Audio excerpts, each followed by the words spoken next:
पहाड़ फूटे, फिर जंगल कटे और अब बारी है सरकारी संपत्तियों की।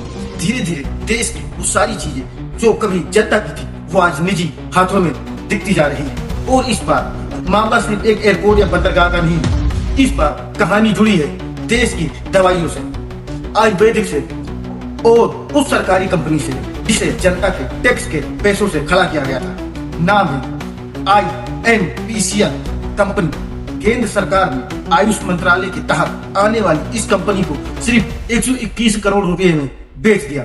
सरकार ने अपनी 100% हिस्सेदारी छोड़ दी और अब इस कंपनी पर जनता का हक नहीं, एक प्राइवेट मालिक का अधिकार होगा। लेकिन असली सवाल यहाँ से शुरू होता है, क्या ये कंपनी घाटे में थी?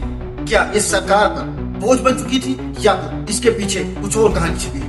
क्योंकि आंकड़े कुछ और ही कहते हैं। 2019-20 में कंपनी ने कमाया था 45 लाख रुपया का मुनाफा और 21-22 में कंपनी ने जो कमाया था वो 33.76 लाख रुपया प्रॉफिट था। 22 और 23 में 20 लाख रुपया प्रॉफिट और 23 और 24 में 12 लाख रुपया प्रॉफिट। यानी मुनाफा कम होता जा रहा था मगर प्रॉफिट में थी कंपनी, घाटे का सौदा नहीं था। तो फिर आखिर एक कमाने वाली सरकारी कंपनी को बेचने की इतनी ज्यादा जल्दी क्यों थी सरकार?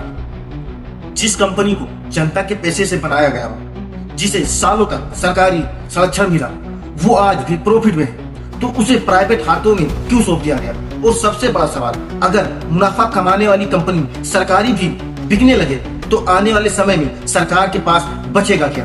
क्योंकि पहली बार ये नहीं हुआ है। किसी को एयरपोर्ट दे दिया, किसी को बंदरगाह दे दिया, तो किसी को सरकारी जमीन कौड़ियों के भाव में दे दी और आयुर्वेदिक और यूनानी दवाइयों से जुड़ी एक सरकारी कंपनी भी बिक चुकी है।